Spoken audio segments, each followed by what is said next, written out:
Welcome, everyone, to today's episode of Fuel Your Practice's Growth, Proven Strategies to Drive Bottom Line Revenue. First, we have Ryan Obermier, the Chief Commercial Officer at Evexia Diagnostics. Ryan works directly with functional and integrative medicine providers to help them expand their revenue potential through cash-based diagnostic programs that make advanced testing more accessible for both clinics and patients. His team's mission is to simplify the lab process while empowering independent providers to take control of their financial performance. And joining us as well is Vinnie Frangello, the Director of Sales at Power to Practice, the leading EMR platform designed specifically for integrative and functional medicine practices. Vinnie helps clinics leverage their technology to not only streamline operations, but also unlock new revenue opportunities through automation, supplement dispensing, memberships, cash-based labs, and pharmacy integrations, and much, much more. Today's conversation is all about strategy, not just clinical efficiency, but financial health. As costs rise, insurance reimbursements decline, and competition grows, independent providers are under more pressure than ever to find sustainable ways to thrive. We'll explore how cash-based lab programs and optimized workflows can transform the way you do business, giving you more time with patients, more financial stability, and more control over your future. So whether you're a clinic owner looking to improve profitability or a practitioner trying to spend less time behind a computer and more time changing lives, this episode is for you. All right, let's dive in. Welcome. Today, we're talking about what it really takes to run a thriving, independent, functional, or integrative medicine practice, especially when it comes to maximizing cash-based revenue without sacrificing patient care. Thank you, Ryan and Vinnie, for joining me today. I'm pumped for our discussion. It's near and dear to my heart. I've been consulting as a business consultant for independent practices for over 5 years now. And prior to that, had been immersed in functional and integrative medicine for over a decade, helping practitioners and providers create thriving, beautiful medical practices. I know that this is going to be great for our listeners to hear. Ryan, I want to start with you. What are you seeing right now in the market that makes this topic so critical for independent providers? Well, I think that the opportunity has never been greater, quite frankly. I'm in my 27th year in the integrative functional medicine space. I would say when I started in the industry, it was no less than pushing a boulder up the hill every day. And I would say right now is probably the greatest time in this industry's history to be successful. I think it's a perfect storm between providers being interested, providers being burnt out, and then also having a uber educated end user patient, right? We have access to everything that we could possibly want as being a prospective patient. And we're probably looking at, as patients, we're probably looking for a provider to join the journey versus dictate the journey. And that's, I would say, probably the most common experience from conventional care, where you go to the provider and they're kind of telling you what to do, versus finding a provider that matches or aligns perfectly with what you're looking for and helping you on that journey, or in essence, joining you with the journey. I agree. I think that patients being more educated, having access to this information, I see it in the industry that this integrative, functional, personalized, this niche of medicine has rocket fuel and fire on it right now. Patients are looking for this more than they ever have before. And they're looking for a partner in their journey. So they're coming in where years before you were having to start from like basics, and they're coming in taking steps proactively on their own. So not only are the patients more educated, but they seem like they're 2 steps ahead. So you're partnering with them at a different point in their journey, which has been really powerful. Yeah, I think it's an awareness at every level, right? It's an awareness that there's something different. It's an awareness that there is something demanded.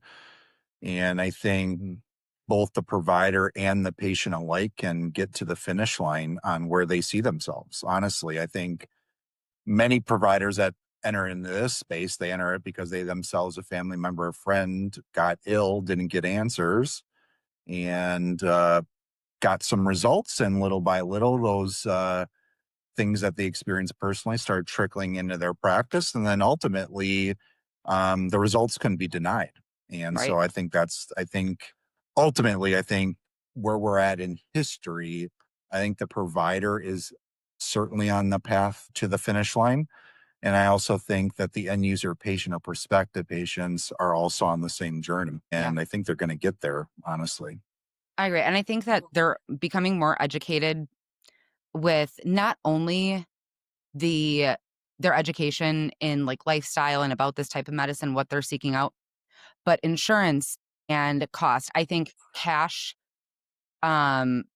services is it's not the same conversation that it was 5, even 2 or 3 years ago.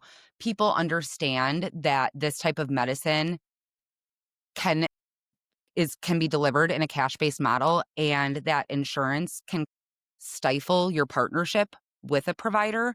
So I think that those conversations around cash-based services, cash-based practices are also evolving, and we're not seeing that same barrier in conversation with patients. Well, I'm a patient and I understand patients, and obviously I've been on the provider side as well.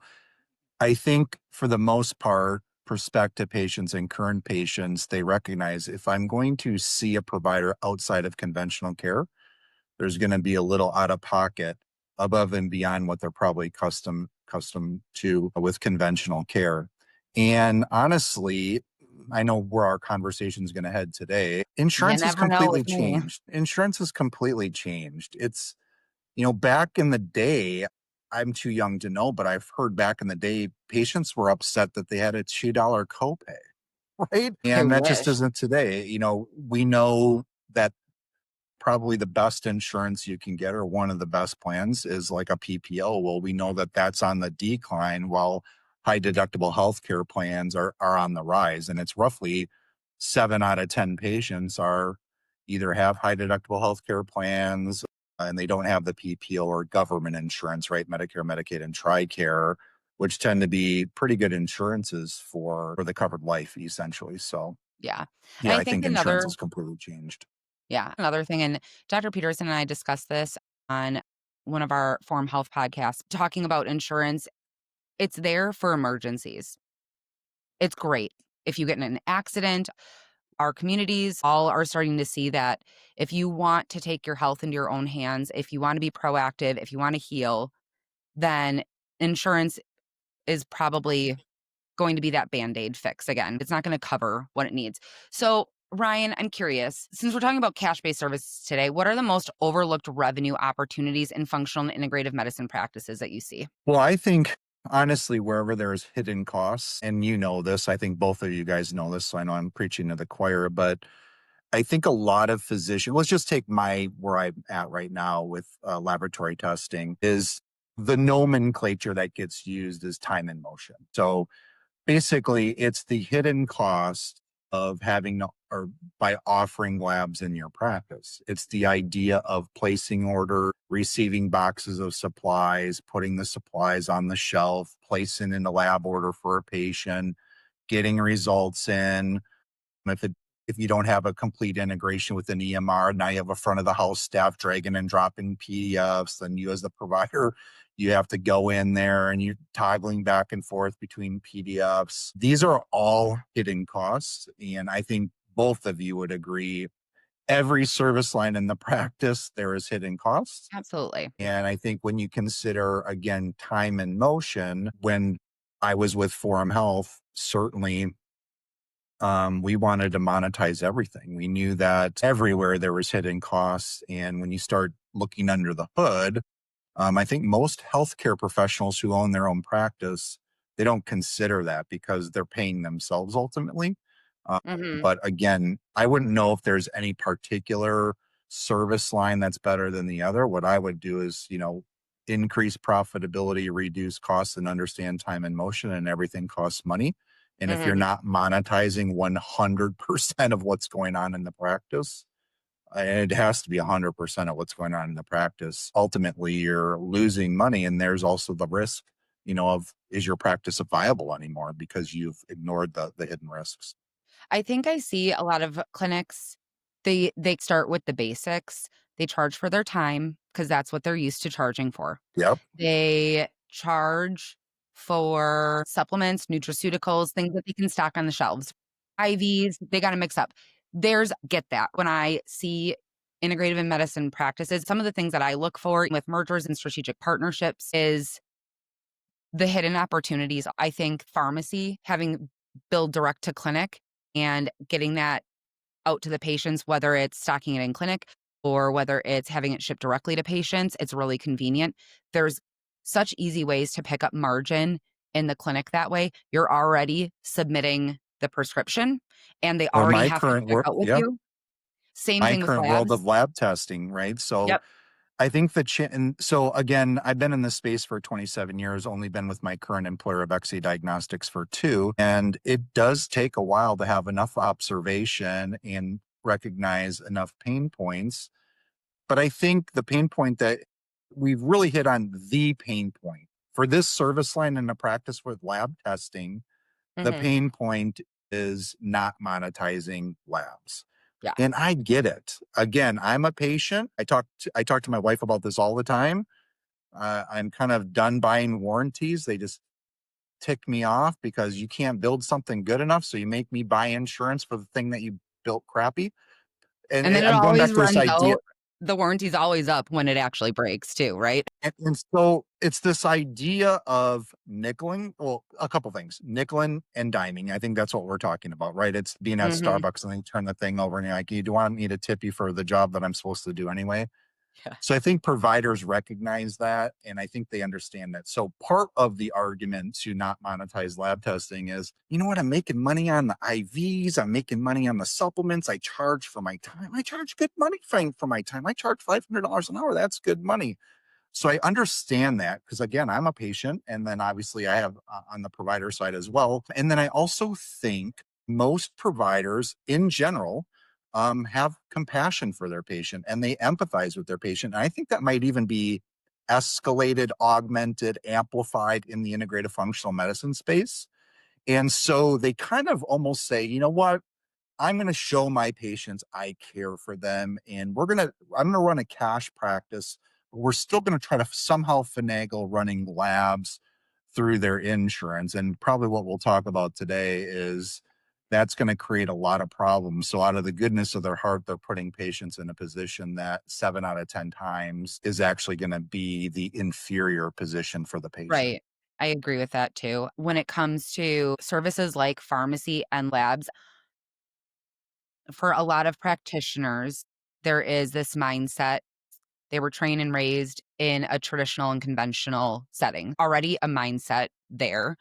And you're right. They don't realize that if we are submitting to insurance 7 out of 10 times, they're going to pay higher than what they would have. Adding to that, though, they're also familiar with the environment of PPOs.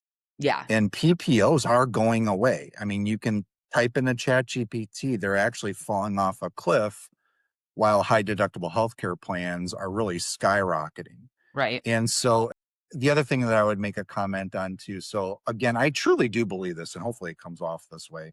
I think most people care about their patient. They're trying to do the best for their patient. They don't want to feel like they're nickel and diming. They're going to help them because they are familiar with the PPO and environment and I'll get your labs covered by insurance. But I think the thing that we're going to get into today is they just lack the understanding. They're not fluent, is the word. And when you're not fluent in a concept or nomenclature, you don't have confidence. And when you lack confidence, you lack conviction. And when you lack conviction, it becomes really difficult to steer patients towards, again, 7 out of 10 times the better choice for them. And I've already admitted PPOs and government insurance are probably going to be better served for this service line of lab testing, still running stuff through insurance. But again, 7 out of 10 times or 7 out of 10 patients walking through the door, I think you're going to be surprised that the cash route is going to be the superior choice. Yeah, Yeah. I think so too. Vinny, do you have anything to add? Yeah. I come from a little bit different side of healthcare than Ryan and Amanda, coming from a decade plus in traditional medicine.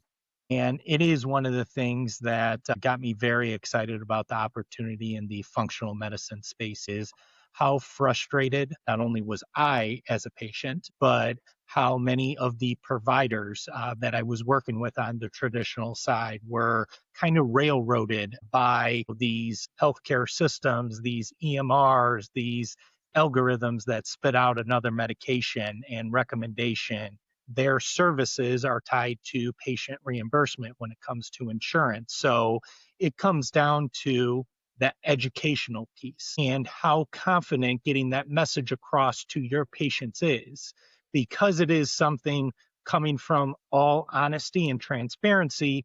This is why you don't want us contracted with insurance, is Hmm. because we are able to give you the most bang for your buck, the most detailed, granular, individual biomarkers on these specific lab tests that insurance really is going to do nothing but say that's patient responsibility at the end of the day. And what does that do? That delays these biomarkers and results getting back to your provider for that treatment and care to get underway and start. So it really comes down to giving your patients the best care, but understanding why the best care is increasing your lab cash ordering adoption program. Yeah, I agree. I think that there's a lot of things, and we'll get into more about the benefit, not just for the financials of the practice, but the unseen, maybe not talked about benefits as well for providers who are listening in, getting ready to adopt cash based labs.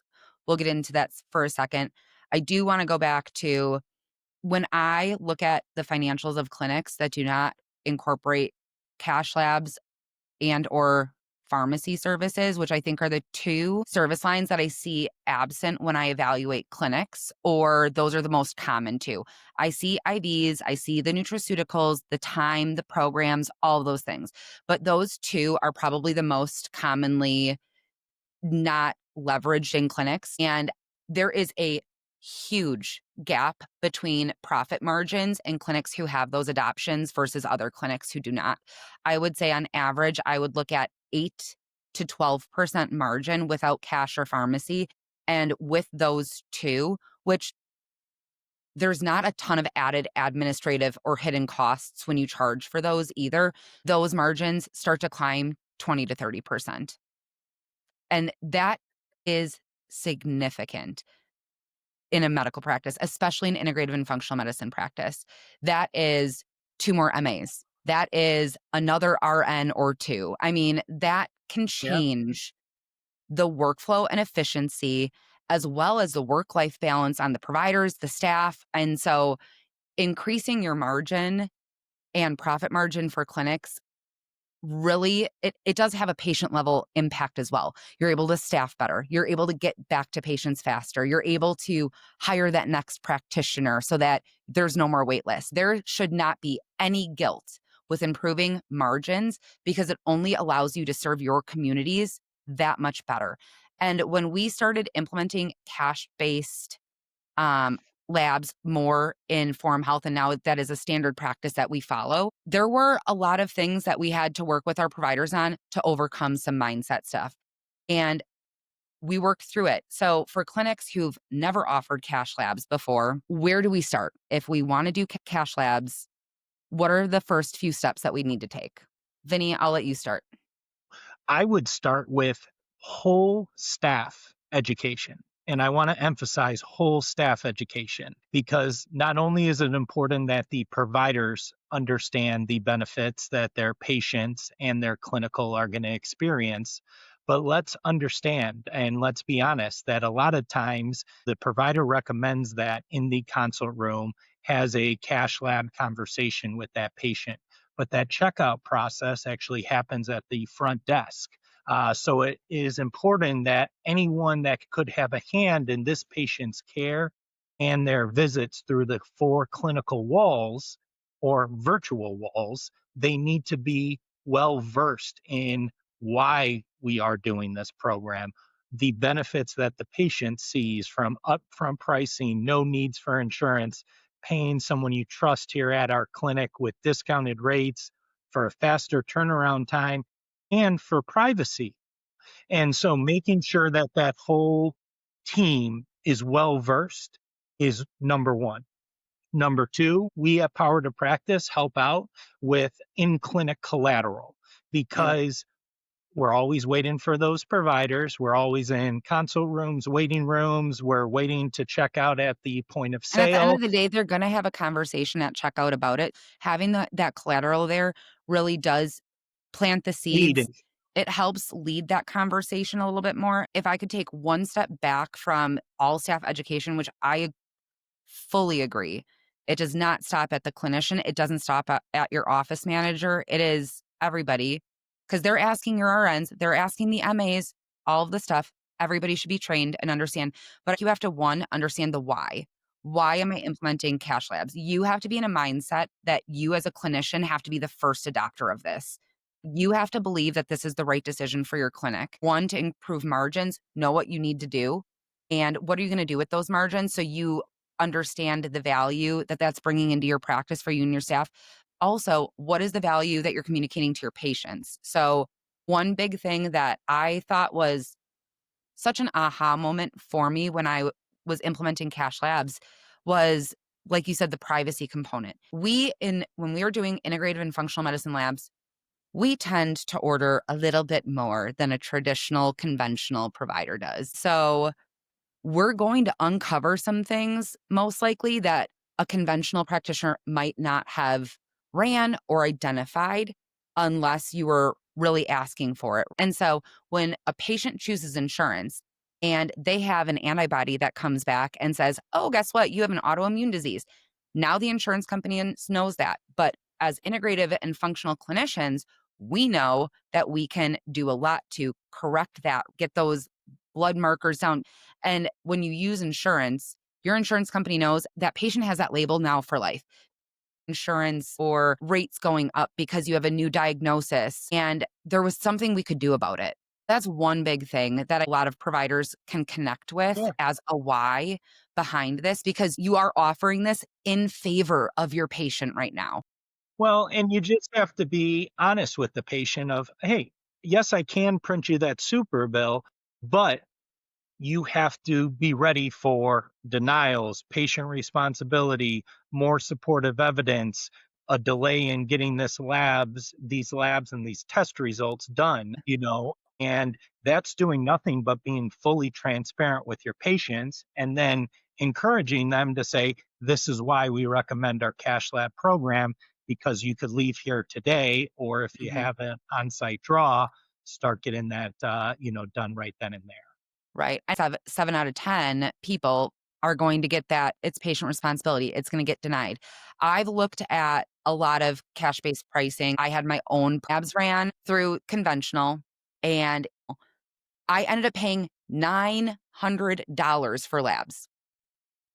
I looked at that would have been at our clinics. I looked at what that would have been at other clinics, a fraction of the cost. Most clinics would have charged $250, maybe $300 for the labs that I'd gotten, and insurance slapped me with a $900 bill.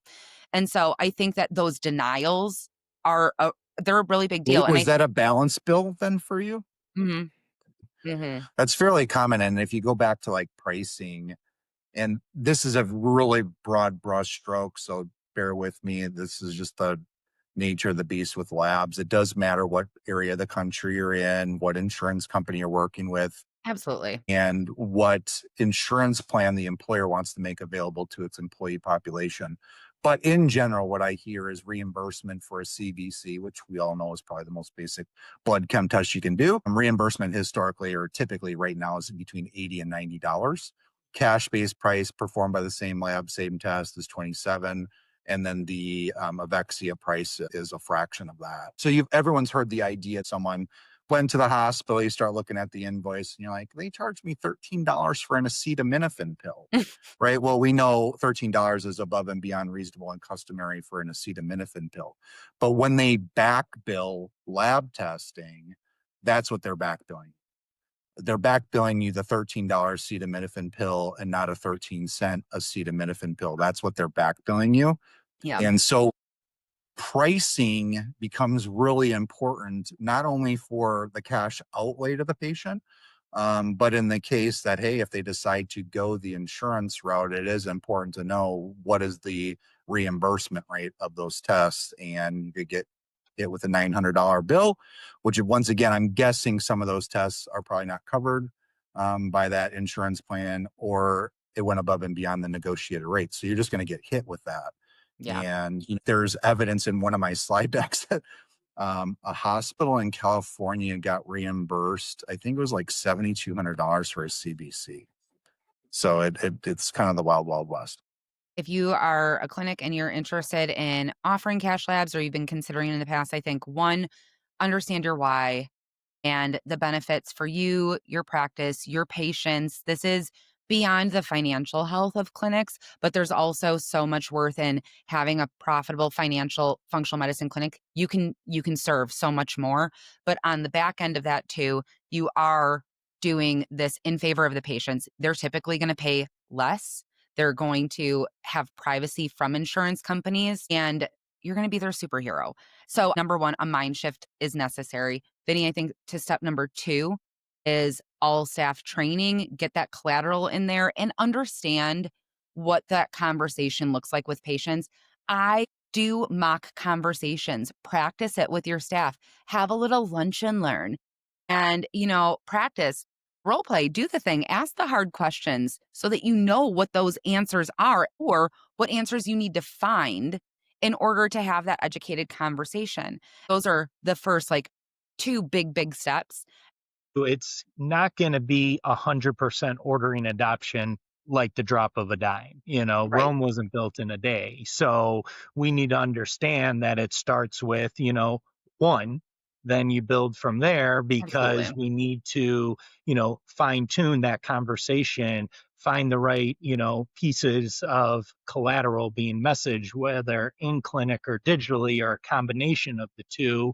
And then Mhm. also understanding, as the adoption numbers increase and grow for your cash lab business, that is going to free up a lot more time for whoever was responsible for that, whether it's a provider or an office support staff member, Mhm. because he or she is not going to have to log into each individual lab portal and make orders like that happen.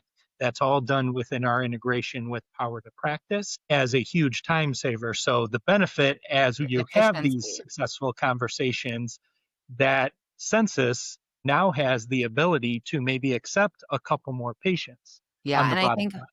my number 3 to this is work out your plan, right? You have to get educated, you have to know the conversation, you have the right mindset, but to also set yourself up for success. If you don't draw labs in clinic, where are they going to for their draw site? Have that place located. Who are you using as a partner? Is it going to be Power to Practice with their integration to Evexia Labs?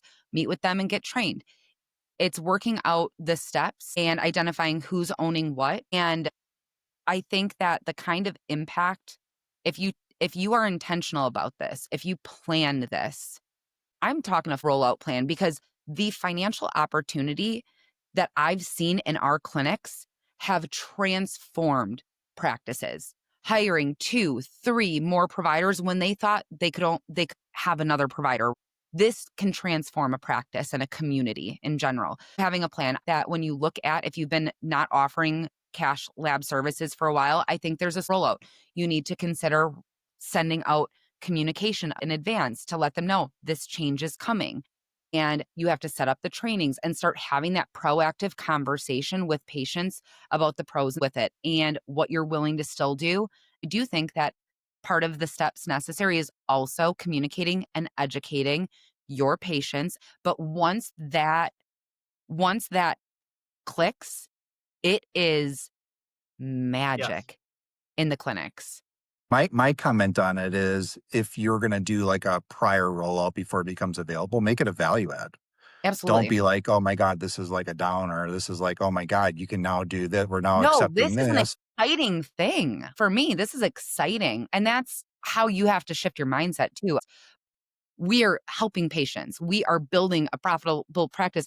Take some of that and put it back into the community. I don't know, but this is good stuff that we're doing for our communities, and the objections, they're common, but they're really easy if you have the right tools, resources, and training, which I think Power to Practice and Evexia, your partnership, I think that provides all the tools and the training and the support. So you've got partners. And that's what I would say too is when you're looking at doing this, who are your partners? Who do you have supporting your implementation outside of your practice? Because you need partners in labs, in EMRs in order to make this the most successful, most efficient for your practice. Yeah. So, And one last thing I want to tag along to kind of your rollout plan there, Amanda, because I completely agree. One of the other things that I could just dwell on from successful clinics doing this is they have looked at this as an opportunity to pair this with a rollout of memberships, being yep, able to bundle these labs together to say, hey, I have a weight loss program, I have a thyroid program, I have a hormone program for 6 months, 12 months comprehensive care that includes an initial set of labs and some follow up I labs love there, bundles. all bundled together. The patient gets value. You get that lifetime value of that patient continually coming back, while also knowing that you're getting the best deal and discount from Hmm. the labs that you are commonly ordering. So, the very business minded and bottom line focused clinics are able to also offer this in a membership and more of a ad hoc visits while still being able to have those cash lab conversations, whatever preferred method the patient wants. I think one little thing that came to mind that might be a nice nugget for people. If you're on the fence with this, or if you're like, yeah, I want to do this, start with new patients and make it a new standard for new patients and have a go live for the rest. It's, November. Have a go live date for the rest of your patient base, January 1. So starting no all new patients moving forward, this is the Yep. conversation. It's cash labs, right? And then all the patients that you have, which if you're not sending out to like communication to your patients right now to fill your December schedules, like, hey, get in for the holidays and make sure that you're joining the new year, right? Get a little bit ahead of your New Year's goals because we're going to be really busy in January. But start letting your patients know that there's going to be a change coming in January. We're coming up to a great time of the year where this kind of change, if the communication is expected, there's changes with the new year, pricing adjustments or whatever.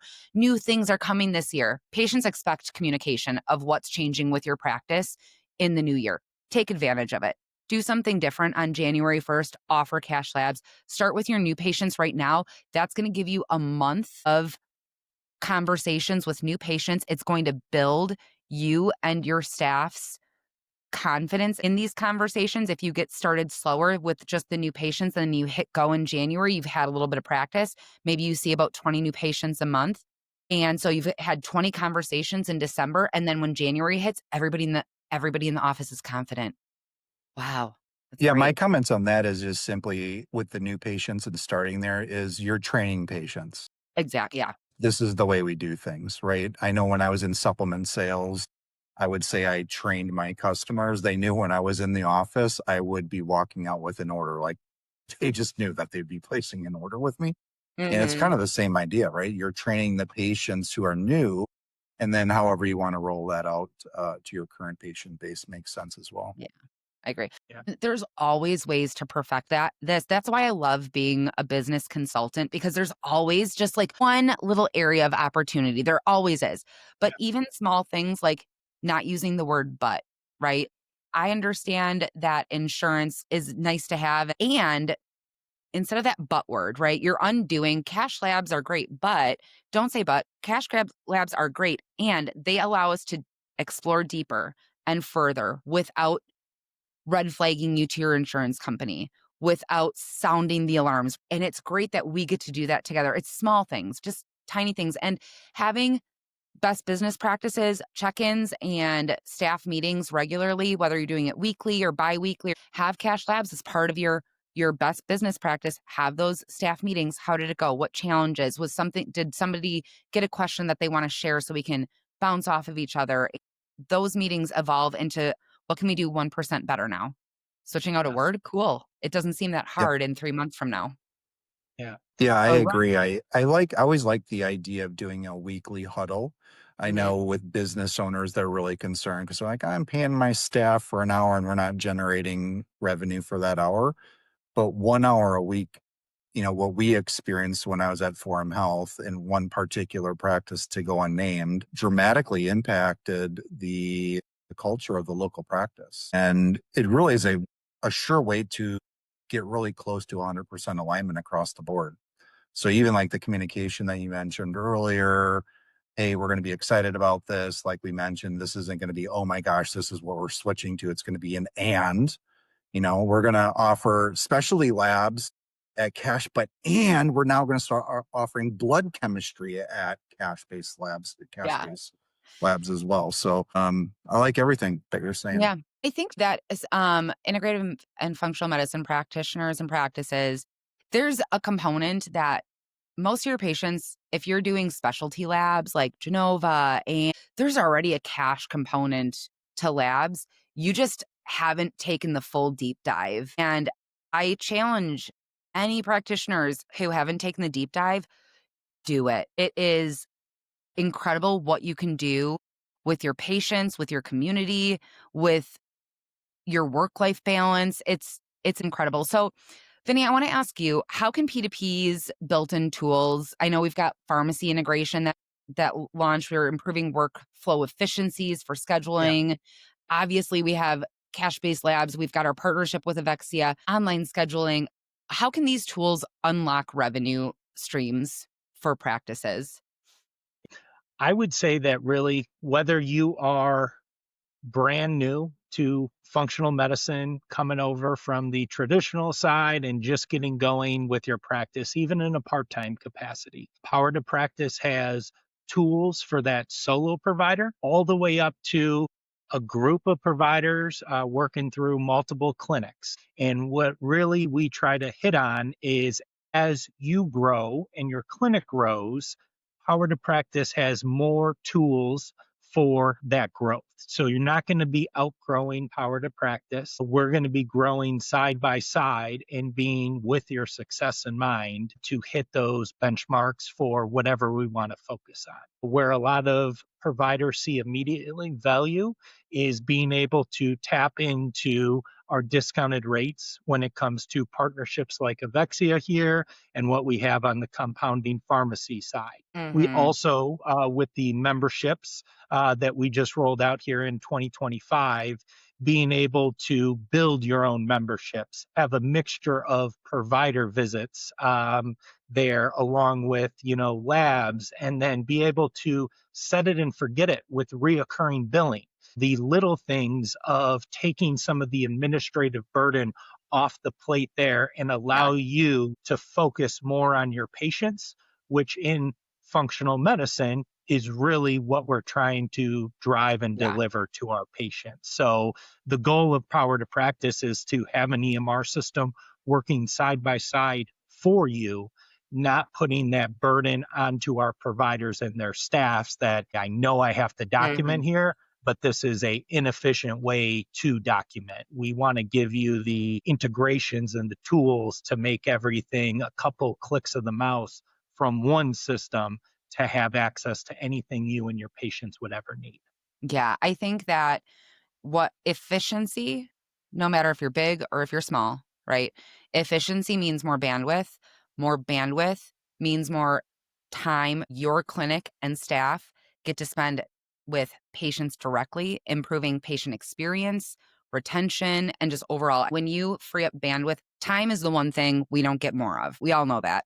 We're not getting it back. So if you can give yourself more time, I've been able to watch Power to Practice evolve over the last few years, and also being part of the M&A and strategic partnerships for Forum Health. I've had the opportunity to kind of get a behind the scenes peek at quite a few practices across the country, and it's fascinating. But the one thing that I think we started to see, and Ryan, I think you can attest to this too, is that the tech stacks, there's one piece of technology for scheduling. There's one for your EMR. There is one to collect payment. Now, if you're going to do membership, you better have something that tracks that as well.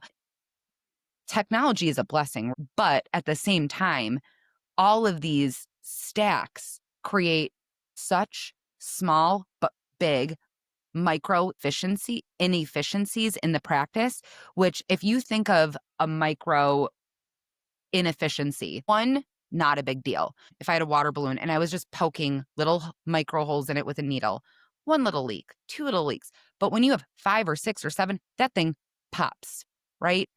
And so add up enough of these inefficiencies in the clinic, and the room for opportunity and growth is just consolidating that. And it sounds like we are creating and have created more of a business management tool. I know we have this online scheduling, we have now AI, we've got integrations for labs. It's a one-stop shop for you to do your business. And we're continuing to improve this into not only an EMR system, but also a tool for the practice to generate revenue, create efficiencies in the practice, and do some business management, honestly. What do you think is the most underutilized feature that can instantly improve profitability? In Power to Practice, some of our clinics overlook How you answer this.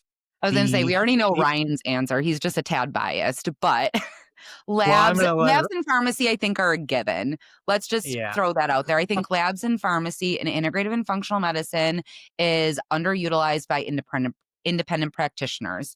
So outside Outside Ryan's those, I happy. would say patient recall functionality is something, especially if you do plan to, roll out memberships, Mhm. it's important that you're getting, those patients back on the books. Yeah.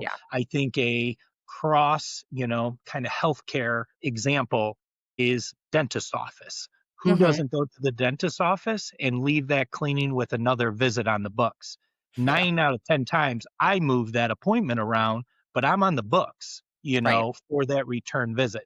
It's a lot more likely that once I'm on the books, I'm just going to move that visit around and make it work, and that's sometimes one of those things that's overlooked is, hey, the checkout process, the waiting room could be very busy, and, you need to check in that next patient and you forgot to schedule that return visit, Yeah.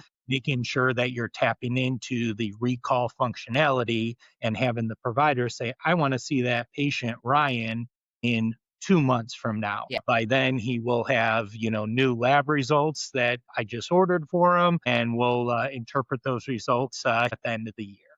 I agree. It's important for every independent practice. If you're looking at a practice that might have inefficiencies, or if you're going through staffing challenges, there is a number of things that happens daily to integrative and functional medicine practices.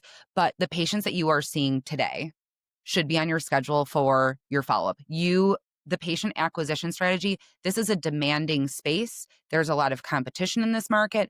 Virtual is taking off also. So we've got that to combat with the recall and scheduling patients and making sure what you've already done hard work on, which is building your reputation in the community and allowing people to find you and getting them on the books.